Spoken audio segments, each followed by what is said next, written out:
Gandang hapon po mga kapatid. Magandang hapon. And happy sundown. Magsa-sundown na rin po mga kapatid. Tayo po ay nasa ika-4 na araw po ng ating 10 days of prayer. Ang ating pong program ngayong hapong ito ay pinangunahan po ng inyong pong welcome remarks, ng inyong pong lingkod. Song leader po ni Sis Jean Medino. Opening song, ang magiging opening song po natin ay I Surrender All. Opening prayer po ni Sis Yen Galinisan. Ministry music ng Sabilla Family. Message po ni Brother Rafael Perez. After po ng message ay magkakaroon po tayo ng United in Prayer. Doon po natin pagsusunod-sunod yung acts, adoration, Mrs. Rosana Elcano, confession, Mrs. Ads Kalinisan, supplication po, Mrs. Lorena, and thanksgiving po ni Brother Joey Sabilla.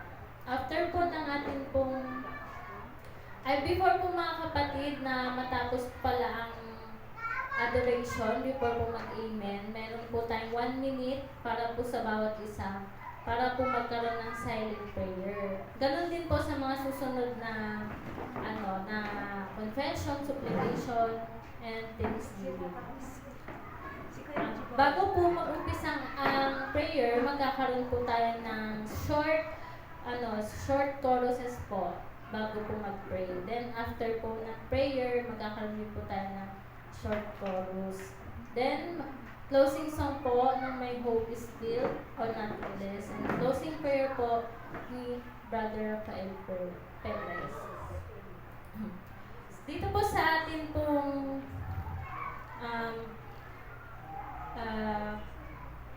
10 days of prayer na binigay po sa atin, meron pong nakasulat doon about po sa pag-aayuno o pag-fasting. Ang pag-aayuno po pala ay ini-encourage po ang lahat na gawin ito, lalo na po pag tayo po yung mga may kahilingan o tayo po yung mga panalangin sa Panginoon. Hinihikayat namin kayong gawin ang pag-aayuno ni Daniel sa loob ng 10 araw. Ang pasimulan ng taon ng panalangin at pag-aayuno ay magandang paraang maitalaga ang ating mga buhay sa Diyos sa darating na taon. Sinasabi ni Ellen White sa atin, ngayon at sa darating hanggang sa pagsasara ng panahon, kailangan ang mga tao ng Diyos maging higit na masigasig, higit na gising, higit na nagtitiwala sa kanilang sariling karunungan, kundi sa karunungan ng kanilang leader. Kailangan nilang magtakda ng araw para sa pag-aayuno at panalangin.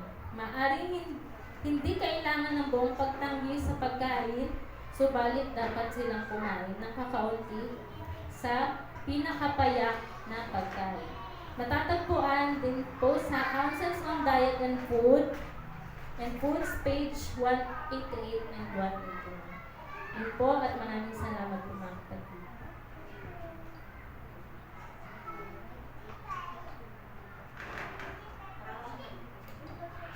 Para po sa ating opening song, tayo pong lahat ay tumayo at awitin po natin ang I Surrender All.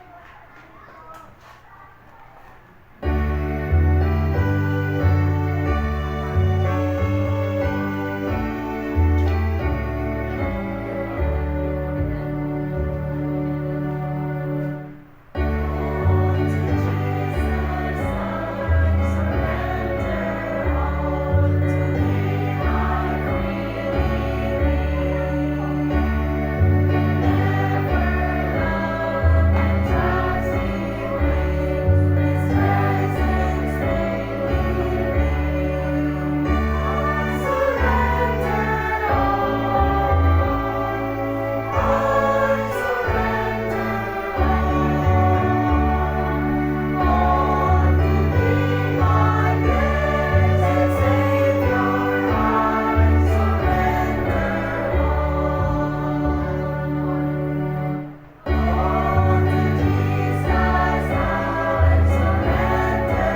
binabalik ang papurit pa sa salamat sa inyo sa mga oras na ito. Sa pagpapatuloy, Panginoon, na aming pong pag-worship,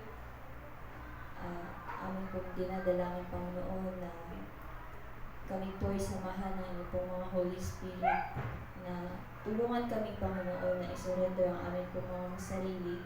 Ito ang aming mga puso at isipan sa lahat po ng aming mapapakinggan sa oras na ito. At ihanda niyo po nawa ang aming pong mga puso sa lahat ng mensahe na aming pong tatanggapin. Amin din po, Panginoon, dinadalangin si Brother Rap na siya po bibigay ng mensahe sa mga oras na ito, Panginoon, para sa ikaatang na gabi na aming pong week of prayer. Panginoon, ipagkaloob niyo po sa Kanya ang katalinuhan na nagmumula po sa inyo. At sa gayon, Panginoon, ang aming pong nais na maipabatid sa bawat isa sa amin ang siya po namin natanggap. Itago niyo po siya, Panginoon, sa inyong pong kalwalhatian. Amin din pong dinadalangin, Panginoon, ang mga kapatiran na hindi po namin kasama sa mga oras na ito. Nawa po ang inyo din pong biyaya ang siya din po kasama nila sa mga oras na ito. Gaya po ng pag-ibig na amin po nararanasan sa mga oras na ito. Panginoon, namin pong binababa ang aming pong mga sarili at humihingi po kami ng kapatawaran sa lahat ng aming mga nagagawang pagkukulan at pagkakasala. Ito po ay aming dalangin sa pangalan ni Jesus. Amen.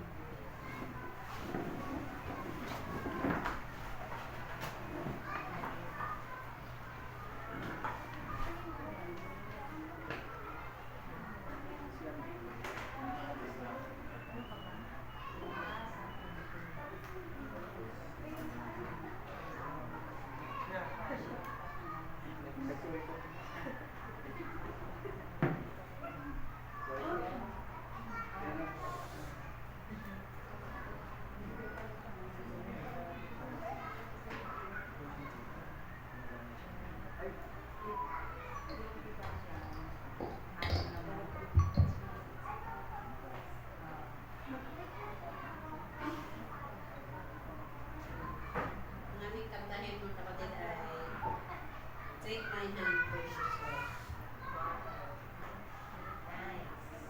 Himnal ba siya sisingal? Himnal ba yan? Precious Lord, take my hand, lead me on, let me stand. I am tired, I am weak, I am worn. Through the storm, through the night, lead me on to the light. Take my hand, precious Lord, lead me home. When my way grows drear, precious Lord, linger near. When my life is almost gone, hear my cry, hear my call. Hold my hand, lest I fall.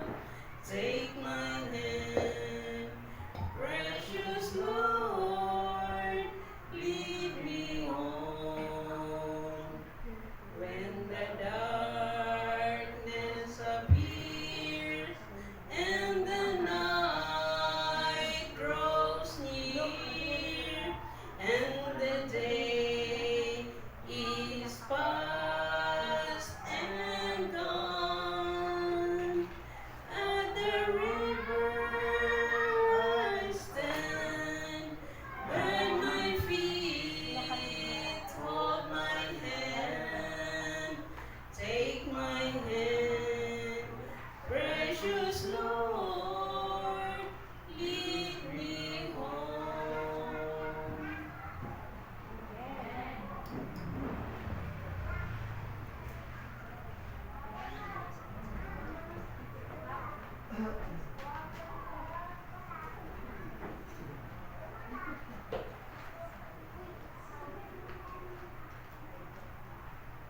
Magandang hapon po sa ating lahat mga kapatid.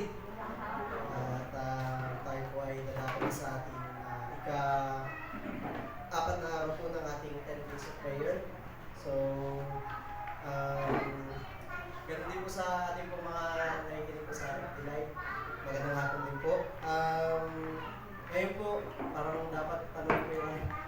dapat yung mga nakikinig yung tatanong kung okay lang tayo.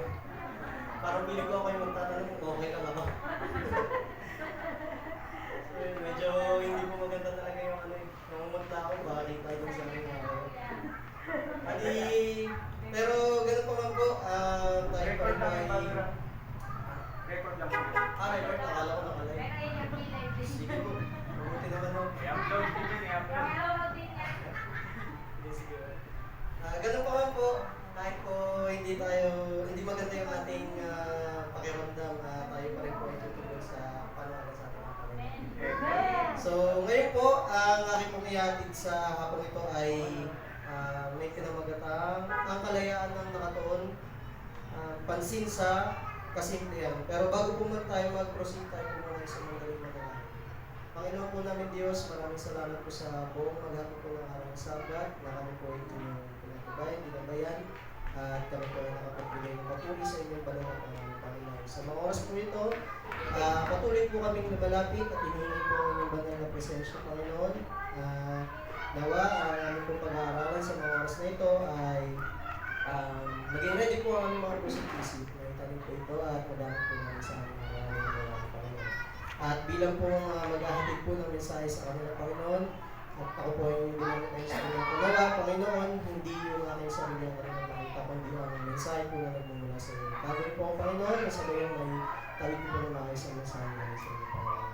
Patawarin po kami kung saan po kami nagkulang at nagkasala. Ito po ang aming dalangin sa pangalan ni Jesus. Ang ating pong babasahin sa hapong ito ay matatagpuan po sa Matthew 6, verse 16 to 18. Kung tayo po ay may mga Bible, pwede po natin buklatin, basahin, samahan niyo po ako. Sabi po dito, bukod dito, pagkakayo'y nag-aayuno, huwag kayong gaya ng mga mapagpaimbabaw na may mapanglaw na mukha, sapagkat kanilang pinasasama ang mga mukha nila, upang ng mga tao na sila'y nangag-aayuno. Katotohanan sinasabi ko sa inyo, tinanggap na nila ang sa kanila'y ganti. Katapat ikaw, sa pag-aayuno mo ay langisan mo ang iyong ulo at ilangusan mo ang iyong mukha, upang huwag kang makita ng mga tao na ikaw ay nag-aayuno, kundi ng Ama mo na nasa lihim, at ang Ama mo na nakikita sa lihim ay gagantihan ka. So ngayon po, ang ating pong mensahe ngayon ay may kinalaman din po sa pag-aayuno. Dahil po ang inyo pong nag-message ngayon ay hindi naman po ganun kalalim yung kaalaman regarding sa pag-aayuno. Gusto ko po muna simulan sa pagtatanong mo, ano po ba yung alam natin sa pag-aayuno o fasting? Siguro kahit ano lang po, isa or dalawa, baka meron pong para at least mas maliwanagan ako or mas magkaroon ng clear sa akin, idea about dito. Pero meron naman ako naka-ready din. Sino ba? Ibo-volunteer ko na lang, gusto niyo po? Kung sino? Nicole. Baka may idea ka kung saan. Pag nag-aayuno, nagkakaroon ng pagpipigil kasi yung mga bagay na lagi mong ginagawa, hindi lang sa pagkain eh. Basta yung bagay na lagi mong ginagawa, magsasacrifice ka na hindi mo siya gagawin for a period of time. Okay, sige. Tama naman po. Wala naman siguro mali doon sa sinabi ni Sis Nicole. At siguro, ang pag-aayuno po ay para sa kaalaman natin, di ba po pagka tayo po ay magpa-fasting, usually meron po tayo parang hinihiling tao po. Meron tayong something na pinapanalangin sa Panginoon. So yung pag-aayuno po, ang sabi po dito ay based din po sa mga nabasa ko, ito po yung usual na alam po natin, yung hindi pagkain for a certain period of time. No? Pero yung kay Sis Nicole is medyo malalim yung pero yung sa atin, yung typical lang din na idea na alam natin, minsan isang araw, 2 hanggang 3. Kasi di ba yung parang, ayun yung pagkakatanda ko talaga eh. Hindi siya yung hindi mo kakayahan. Pero sa panahon ni Jesus, parang umabot na sila ng 40 days, tama po ba? So yun. Pero, ang ginagawa po during fasting is more on tubig at panalangin po. Pero, Pag sabi po dito, ang pag-aayuno po, yung fasting po is hindi lang tungkol sa yung hindi pagkain. Hindi siya naka-design para sa pagbabawas ng timbang. Hindi siya naka-design para mag-diet or magpapayat. Bagkus, nasabi po dito, sa Matthew at saka sa Lucas chapter 4 verse 2 po. Kung mababasa niyo po, si Jesus po, bago po siya mag-start ng kanyang ministry, siya po ay nag-ayun po. Then yung kanyang po mga apostles, bago sila rin magsimula ng kanilang ministry, sila po ay nadalangin na tumingin po ng patnubay sa Panginoon. So yun po, matatagpuan po yun sa Acts chapter 13 verse 2 and 3. And yung yung sa lumang tipan po is, madalas na sinasagawa po yung pag-aayuno ng mga lalaki at babae po. Yan po. Medyo marami din po tayong mga supporting verse po dito, pero hindi na natin isa-isahin. At nabanggit din po sa Bible na ang fasting po pala ay may kaugnayan po sa panalangin talaga. So kaya po siya prayer and fasting. Then dito po, ang sabi po ay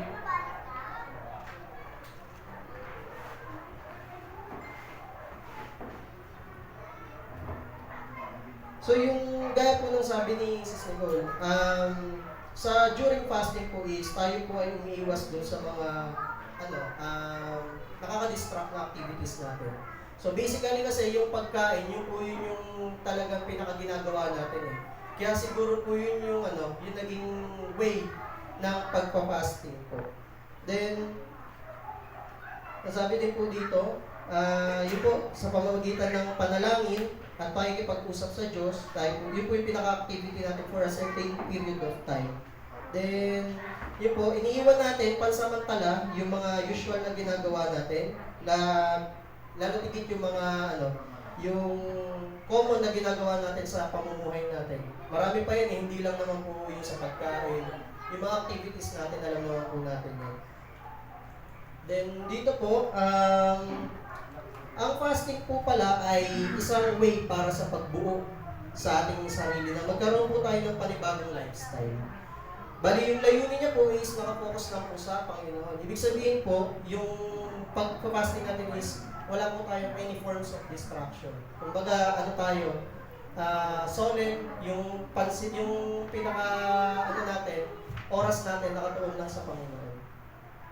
Meaning to say, ang fasting po, ito yung paglayo natin, pag-alis natin sa mga usual natin or mga hindi natin kanais-nais na mga gawain.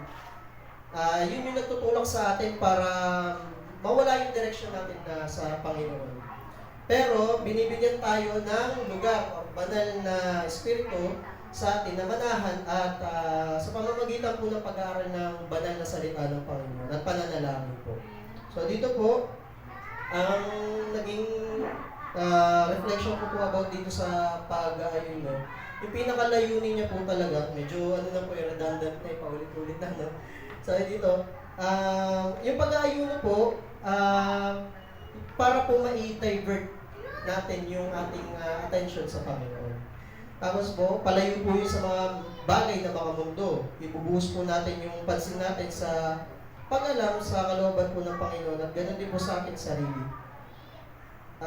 Magkaroon din po tayo ng malapit na kaugnayan sa Panginoon. Makakatulong din po ito sa atin para magkaroon po tayo ng malinaw na pangunawa sa kalooban ng Panginoon. At sa ating buhay, tayo po ay magpatuloy na lumago sa ating pananampalataya po. So, dito po sa babasahin po natin, ang gusto lang po natin makita is hanapin o pahalagahan po yung presensya ng Diyos sa buhay natin, higit na po sa anumang bagay.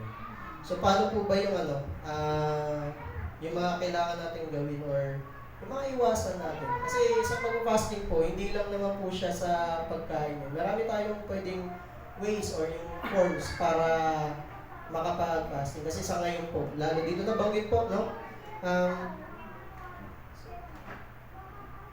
Ano po ba yung tunay na mahalaga sa atin? So, dito po, kailangan natin bantayan po yung mga kinakain natin. Kung ano po yung mga iniisip natin, syempre yung po yung pinaka-importante kasi, di ba, yung utak natin yung pinaka-nagdidikta kung ano yung mga bagay na gagawin natin. Tapos po, yung mga mata natin, kung ano yung nakikita, yung sa tenga natin, kung ano yung naririnig natin. Yan yung pinaka-crucial na dapat na gawin natin once na tayo po yung fasting. Kailangan alam natin kung paano natin itutuon yung pansin natin sa Panginoon. Then, ano ba yung mga nakaka-apekto sa atin, sa mga isip natin? Unang-una po, syempre yung ano ba yung mga uri na mga nakaka-distract sa atin? Una po, music. Sunod po yung mga aklat. Ngayon po sa internet, yung mga podcast. Tama po ba? No? So marami po yan. Then, yan po yung mga websites na pwede pong makalason sa ating isipan. Then, yun po,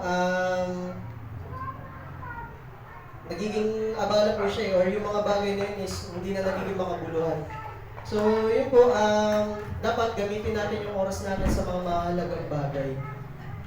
Then, karagdagan lang po, yung pag-iwas sa mga tiyak na mga bagay, kailangan ninyo or kailangan natin na sinadyang pagsama ng bagong kaugaliang makakatulong na maitatag po yung paggawa po ng malusog at pagpapagaling ng ating mga kaisipan. So, yung buhay po natin, nire-remind lang po tayo dito na gaya po doon sa title natin, pagiging simple po, yung kaisipang hindi pagod. So yung pinaka-importante, yung isip natin is parang fresh once na tayo po ay nag-fasting or kahit hindi po tayo nag-fasting. Kasi yung fasting po parang yan din yung natin, isang way na pwede nating madala kahit hindi tayo nag-fasting. Yung pansamantalangan na pag-iwan sa mga bagay na hindi na kanais-nais. Then, sabi po dito, ang nasisiyang puso'y nanggagaling sa pagtitiwala sa Diyos. So napakaganda po, no? Yung tunay po pala na kaligayahan, hindi yun sa mga bagay na nakikita natin or nararanasan natin dito sa lupa. Kundi yung tunay na kaligayahan po is nanggagaling sa ating Panginoon po. At ito kapag po natutunan natin na i-divert or ituon po yung ating pansin sa ating Panginoon sa mga ginagawa natin, na unti-unti natin nakakasanayan yung mga bagay na yun na hindi na natin nabibitbit. Unti-unti, nagugulat tayo na, ay, kaya ko pala iwan yung mga ganong bagay. Or, hindi naman natin biglaan kailangan gawin yun eh. At least pa isa-isa or pa Diba, katulad din ng mga nakakausap natin or yung may mga experiences regarding sa mga bisyo. Hindi naman kasi kagad dyan, nawawala ng biglaan. Ang pinapayo sa kanila is pa isa-isa. So, ganun din po tayo. Then, dito po,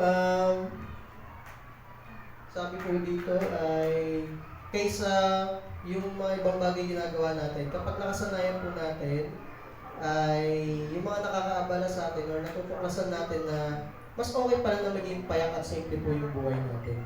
Yung pagpapahinga, kapayapaan na kasama po yung ating Panginoon. So yun po yung mensahe natin para sa hapong ito sa ating 10 days. 10 days of prayer po. Maraming salamat po. Amen.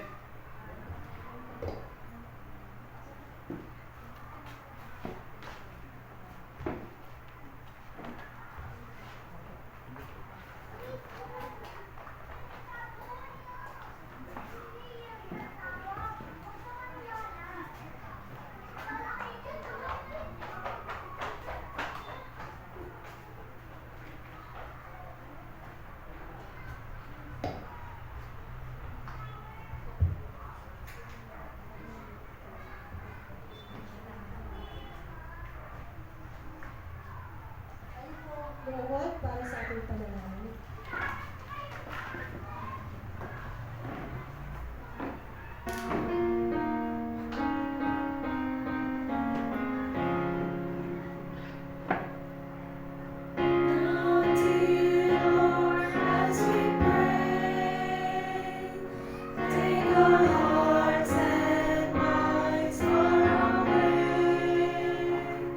From the press of the world on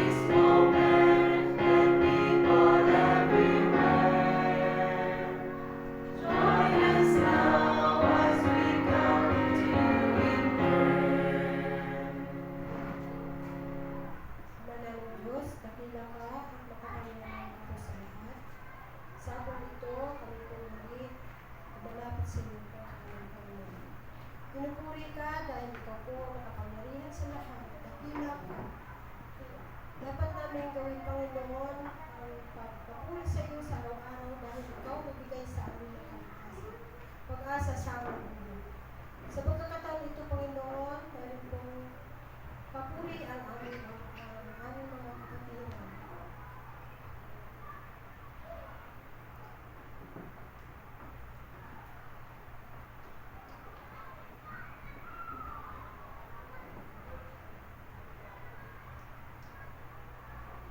Dahil ikaw po ang makapangyarihan sa lahat, ikaw magbigay sa amin ng kalakasan, patnubay sa araw-araw na ng buhay.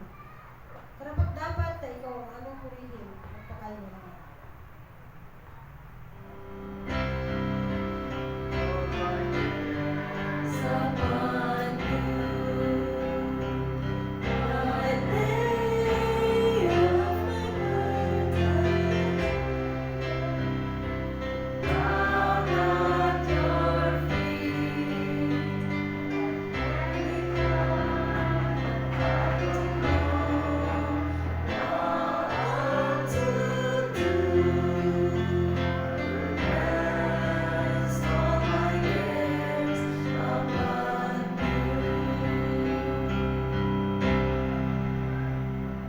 Panginoon, aming nilalapit sa mga oras na ito ang aming bawat sarili na kami po nawa ay iyong patawarin sa aming mga kasalanan na gawa sa isip, salita at sa aming mga gawa, Panginoon.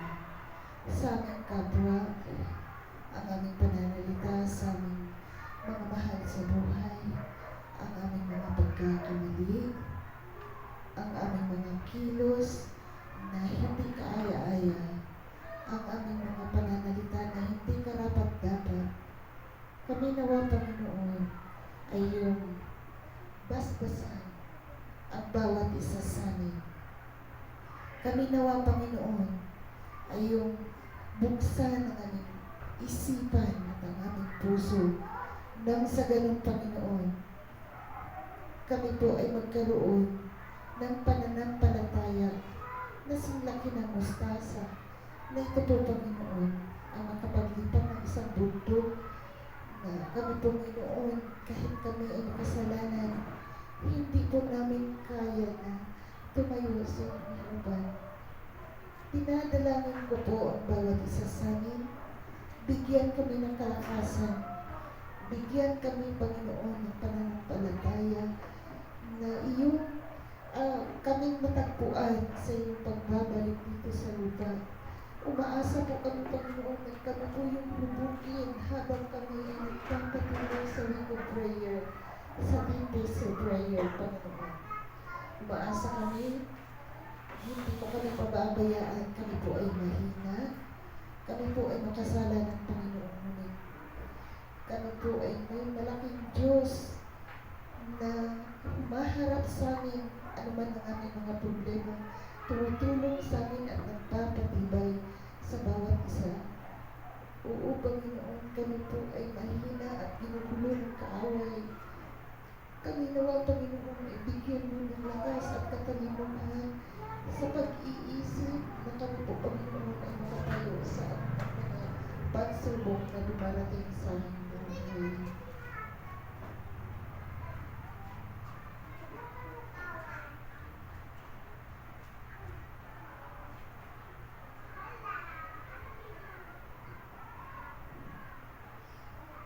Sa mga oras nito, Panginoon, kami po'y lumalapit, kami po ay nakaluhod, kami po, Panginoon, ay magbigay at sinabit namin ang bawat sarili namin. Nasa aming pagtayo dito, kami po ay malinis na kami po, Panginoon, ay katanggap-tanggap sa inyong kaluwalhatian.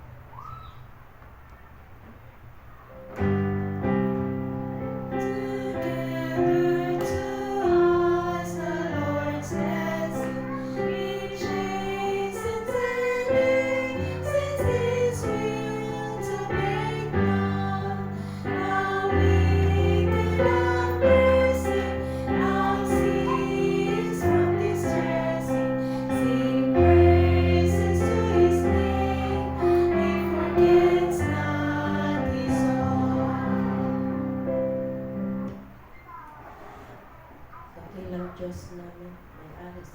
buhay. Diyos namin sinasamba. Sa tunay ko Panginoon, aking nilalapit sa inyong paan ang mga kahilingan sa bawat isa sa amin.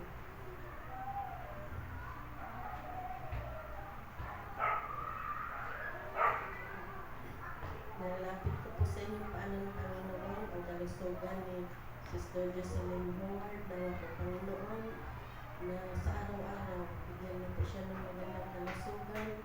Ganon din po, Panginoon, sa aming mga estudyante dito, bigyan mo sila ng katalinuhan, kaalaman na nanggaling po sa inyong Panginoon, upang magamit po sila sa gawain. At tinataas ko rin po sa inyo, Panginoon,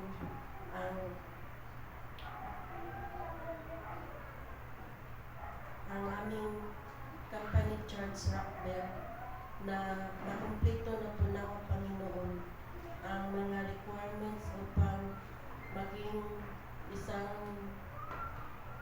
church na po kami, Panginoon. Amin pong kayo po ang magpatnubay sa mga bawat officers kung ano man po ang mga requirements na yung Panginoon. Amin po ito tinataas sa inyo. Nalalapit ko rin ang kahilingan ng aming kapatid na anumang mga struggle na ngayong mga pinagdaanan, mga pagsubok sa buhay, mga karamdaman ng Panginoon. Nawag po, gabayan mo po ang bawat isa sa amin. Patatagin mo kami, Panginoon, sa lalo na pagigit sa lahat sa may mga taong may mga karamdaman. Kayo po ang dakilang manggagamot, Panginoon. Ipuin mo po ang kanilang mga karamdaman upang po sila lumalim at patuloy po maglilingkod sa inyo, Panginoon. Panginoon, sa mga nag-struggle ngayon ng mga financial, mga problema sa pamilya, Panginoon, kayo po ang mamagitan sa bawat isa sa amin, Panginoon. Wala po kaming magagawa po. Wala po kayo siya na mag-guide sa bawat isa sa amin. Akin pong nilalapit sa inyo ang kahilingan ng aming kapatid na sa kanyang anak na nagpapakasyon na nawa po, Panginoon, ingatan mo sila at nawa magkaroon sila ng financial upang makabalik po sila dito sa Manila, Panginoon. Kung meron man po akong nakaligtaan sa mga hilingan sa bawat isa sa kanilang pinakiran, Panginoon, kayo po, Panginoon, ang bahala sa kanilang pinataas ko sa inyo, ang aking pamilya. Tawag po, Panginoon, ipuin mo po ang aking mga anak at nag-usap sa inyo. Bago po kayo ng tao, pagutan po sila.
po, Panginoon, sa araw na ito, hindi po nagkaloob na aming inipon sa araw ng Sabado. Sa pagkakataon ito, Panginoon, kami lubos din nagpapasalamat sa buhay na aming tinanggap sa araw na ito. Maraming salamat, O Diyos, sa mga mensahe, mga payo na aming na-receive ngayon, Panginoon. Na, Panginoon, ay patuloy namin ito magamit sa araw-araw, Panginoon. Hindi, pinapasalamatan namin, Panginoon, pamilya namin, Panginoon, na nandito, Panginoon. Hindi, na patuloy namin nakakasama. Maraming salamat, Panginoon, sa mga countless blessings, Panginoon, na hindi namin masasaluhan sa inyo. Pero patuloy po ninyong binibigay sa amin upang kami ay maging makakaas na sustain namin ng buhay namin. Maraming salamat, O Diyos, na lagi ka nariyan sa aming mga problema. Maraming salamat, O Diyos, na hindi kami nilalayo sa inyong Panginoon. Maraming salamat na nandyan ka sa pribilehiyong ito na nakuusap ko ng Diyos. Sa mga oras nito, Panginoon, ang mga kapatiran ay kanyang pasasalamat sa inyo. Narito po at pakinggan.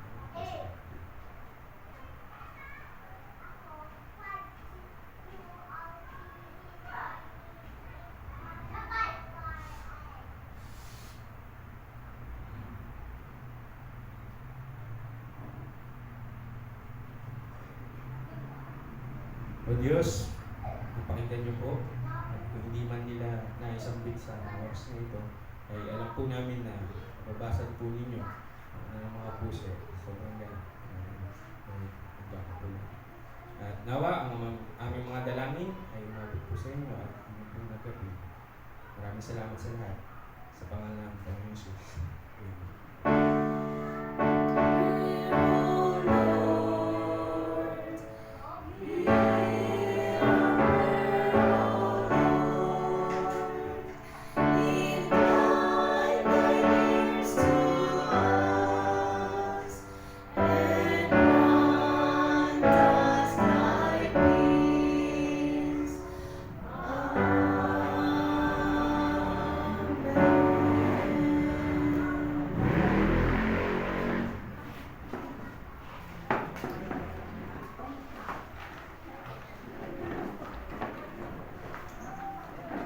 Para po sa ating love song, tayo pong lahat ay tumayo at awitin ang My Hope is Still.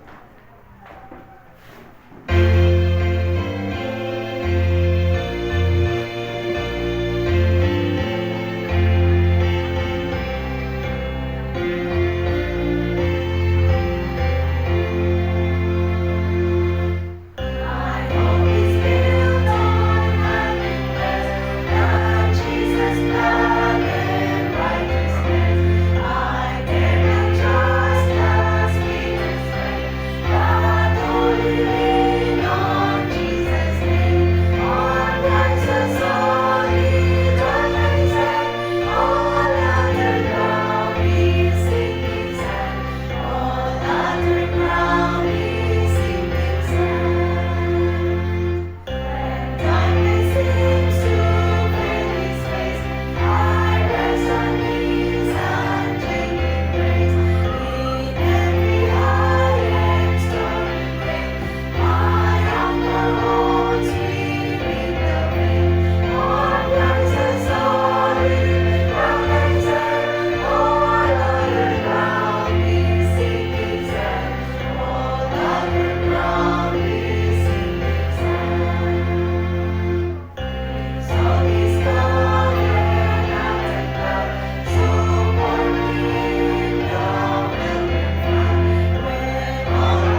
turuan na mamuhay na sa inyo, Panginoon, na ang layunin po ay magkonekta sa inyo at patuloy po kami lumakad nakasama kayo, Panginoon. Nawa, ang mga bagay na nagiging distraction po sa amin, nagtutulak sa amin na lumayo para sa inyo, Panginoon, nawa, alalayan kami ng inyo po mga banal na aming Panginoon.